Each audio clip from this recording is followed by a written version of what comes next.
Hello, this is Tom Lombardo, Director of the Center for Future Consciousness and the Wisdom Page, and this is the Psychology of the Future, Part 2. Self-responsibility and self-control. Self-responsibility is the cardinal virtue. It is acknowledging and practicing self-control.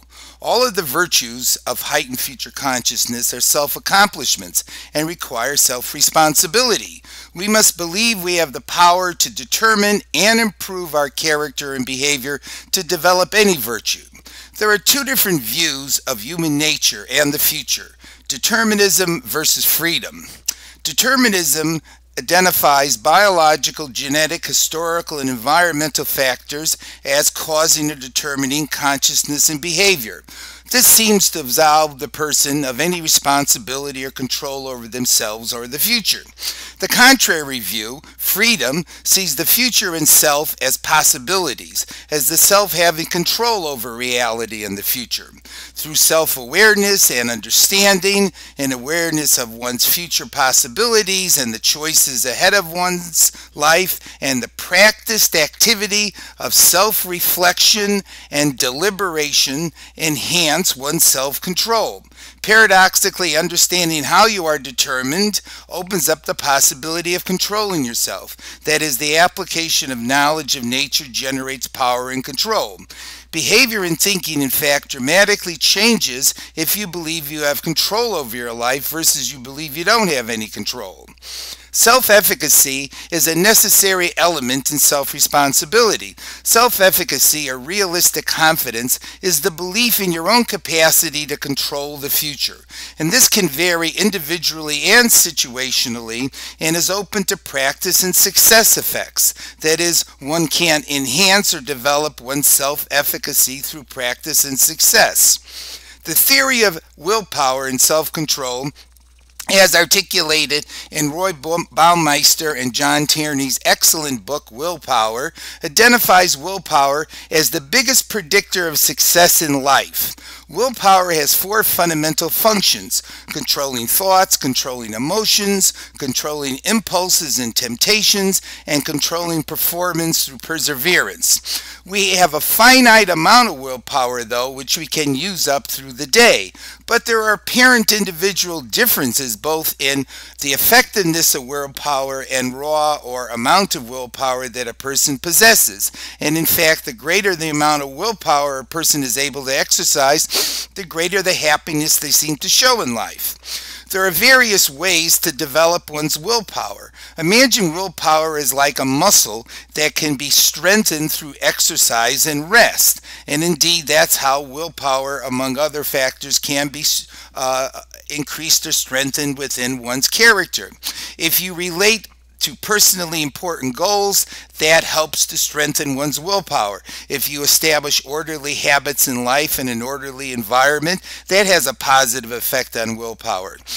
The use of positive goals as opposed to negative ones, that is, resisting temptations, also has a positive effect on willpower and the effectiveness of it. Creating clear, bright lines, exactly what you're going to do and when you're going to do it, and setting priorities and being realistic also benefit or enhance one's capacity for willpower.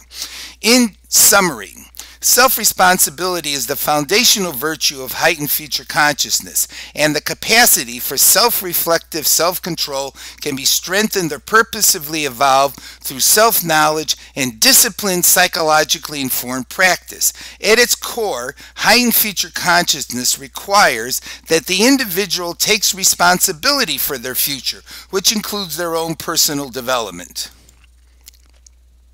The ecology of future consciousness. Reciprocity and flourishing within the world.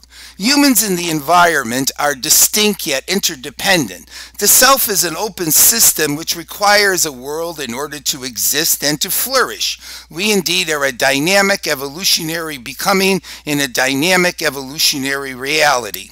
Within the environment, there are affordances, which are the functions, uses, and opportunities that the environment provides that are necessary for living forms exercising their ways of life. There are, though, positive and negative affordances, which either support or interfere with ways of life. common psychological reactions to positive versus negative affordances are very different.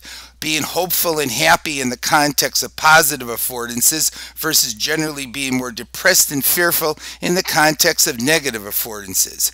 The environment, though, does not determine or control human behavior, because humans can individually select, can distinctively interpret, can think ahead as far as what environments they wish to be in, and create the environments they are in, all of which will have an impact upon their behavior and their consciousness. You may be what you eat, but you can choose what you eat. Social ecology. A central element in psychological or mental well-being is our relationships with other human beings. But there's individual determination in this reality. There is self-initiative that is needed to cultivate and develop social virtues such as trust, compassion, altruism, and honesty, which will determine the quality of the social ecology and environment that one is in. These virtues, social virtues, draw others toward a person. There are different types of social ecologies, in fact, which can either amplify or dampen a person's individuality and their creativity. So it is important to be thoughtful regarding the selection of what particular social ecologies one lives within. The virtue of love. Love is both a positive emotion and a virtue, a skill, and art. It facilitates positive engagement with the world. It is the starting point for a positive future, insofar as one pursues what we love. Love can amplify all of the various cognitive capacities. Humans and technology. We exist within an accelerative technological evolutionary flow. Throughout our history, humans have in fact been cyborgs. That is a functional synthesis of the biological and the technological, and we exist embedded within a technological environment. Indeed, we are interdependent with our technology.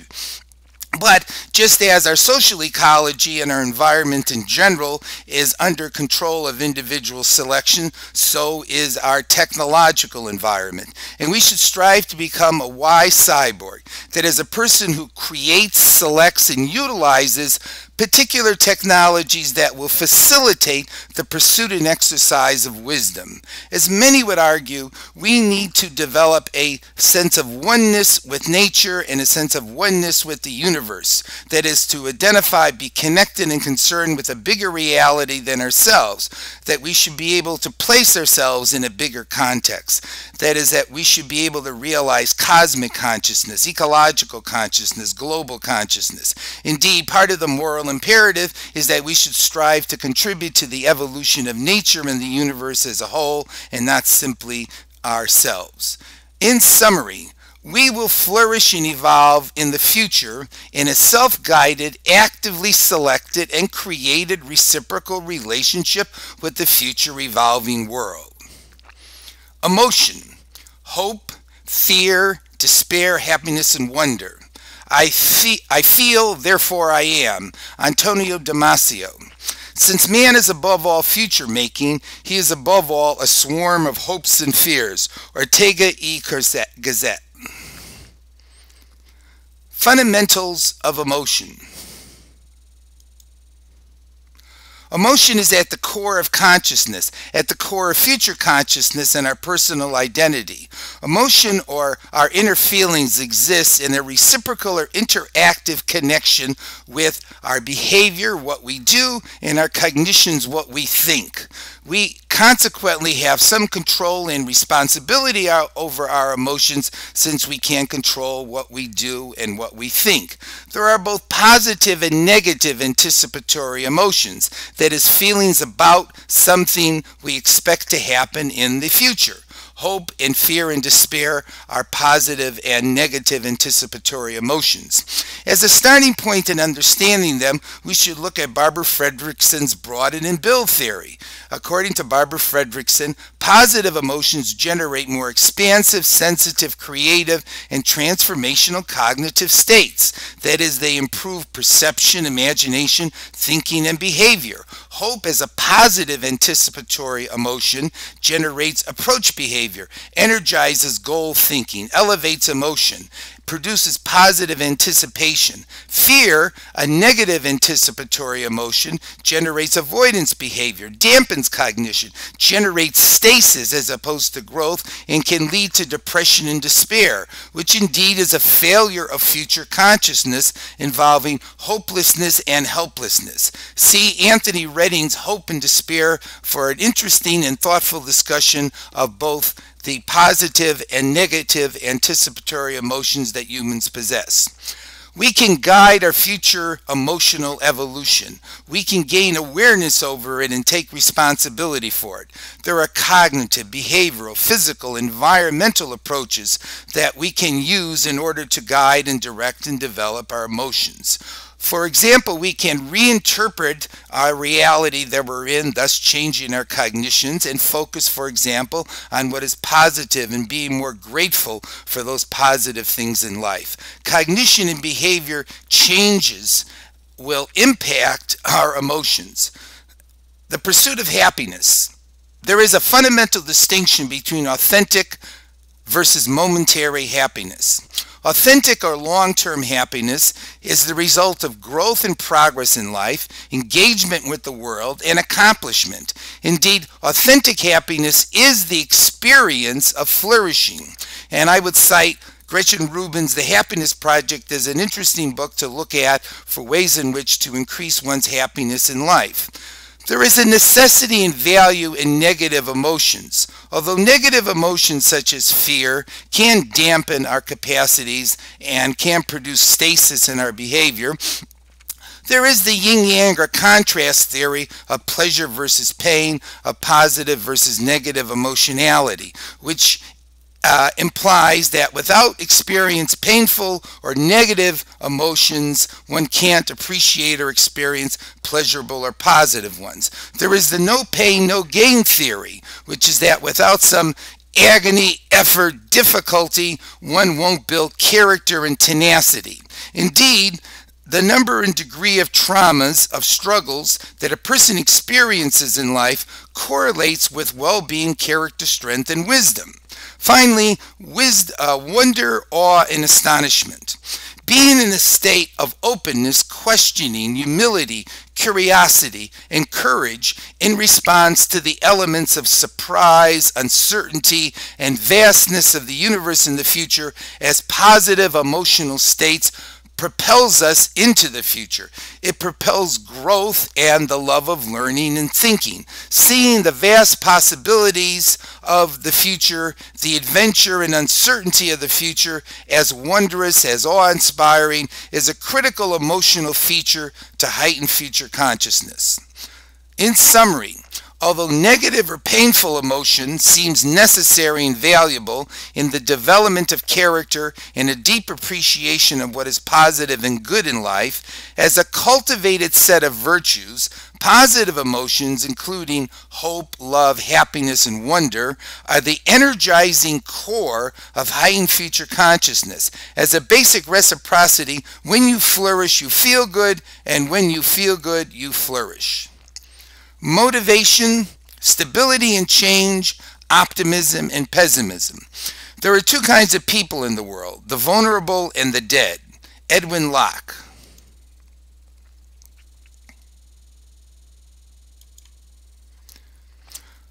Motivation is the intentional, self-directed quality of human behavior and thinking toward the achieving of goals or ends. That is, motivation is purpose.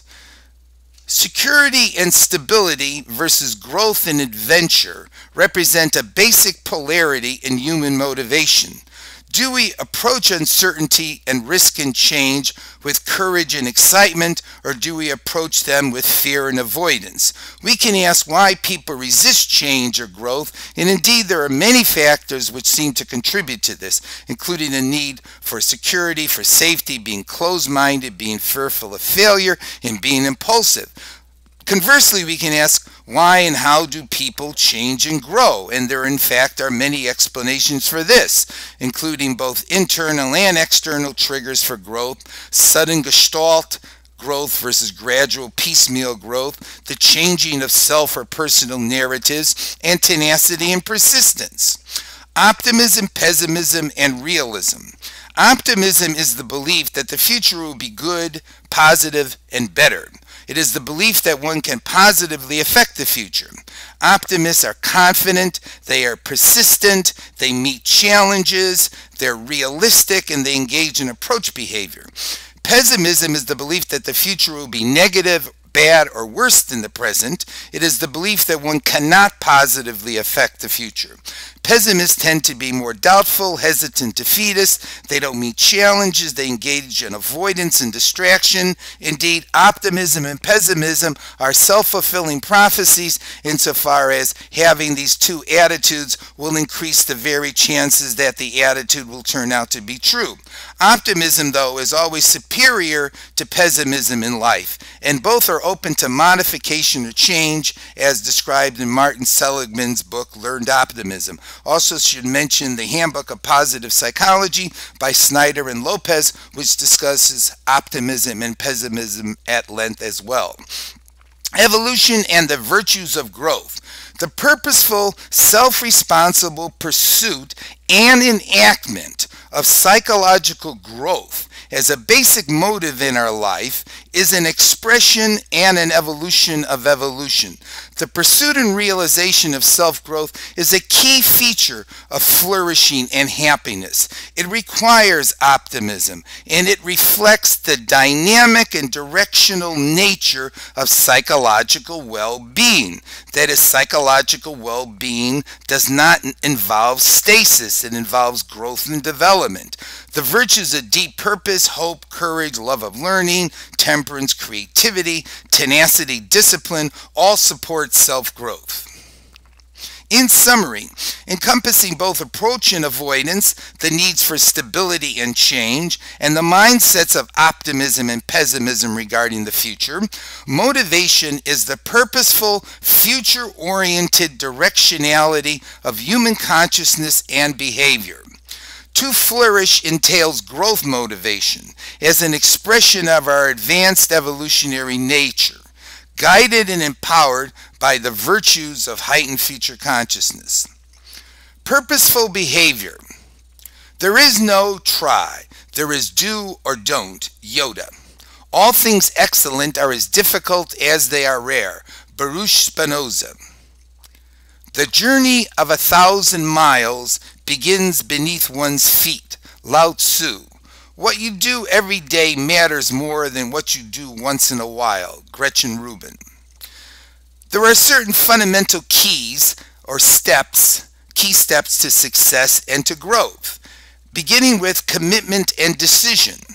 Given the uncertainty of life and the uncertainty of the future, we need courage in order to make decisions, in order to make choices, in order to commit ourselves. But then there is the necessity of action. We cannot suffer from the Tomorrowland syndrome, where we are going to do something tomorrow as opposed to today. The future is now, and the future has to be fed on a daily basis. We need to act and not just think.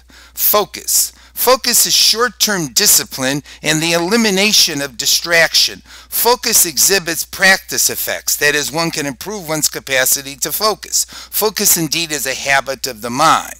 Moving from there, we move to flow. We must find and cultivate flow. Flow is engaging in challenging tasks. Flow involves losing self-consciousness in engaging tasks. Flow involves intrinsically motivating tasks. Flow will generate growth, and the more flow one is in, the more happiness one experiences.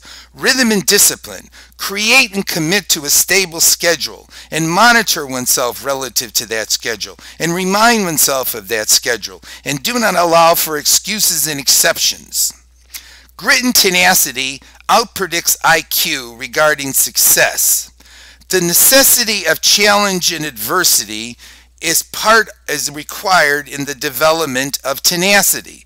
Tenacity and grit is in fact the capacity to push ahead when the going gets tough, which it will. Hence, tenacity grows through practice, where the practice involves having to encounter difficulties but plugging along anyway. Grit or tenacity is future consciousness in action versus distraction, lethargy, defeatism, helplessness, and impulsivity.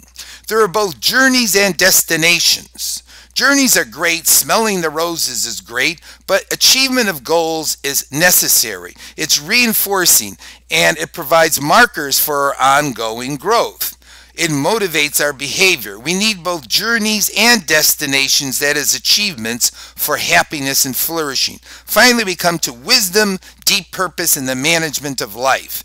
Deep purpose is overarching direction in life. It involves expansive temporal consciousness. It provides a framework for our day-to-day activities. It motivates us in our day-to-day activities, giving us tenacity. In fact, deep purpose evolves through our lives and is a central virtue of heightened future consciousness. Wisdom requires deep purpose, for wisdom is the capacity to organize one's life and realize a good life and a good future. Summary. Set in the context of a hopeful and optimistic mindset, there is a set of critical steps that generate success in purposeful behavior and lead to psychological growth. Following a rough sequential order, these steps are commit, act, focus, flow, self-discipline, practice, persevere, and achieve, all enveloped in a sense of deep purpose. And that is the end of part 2.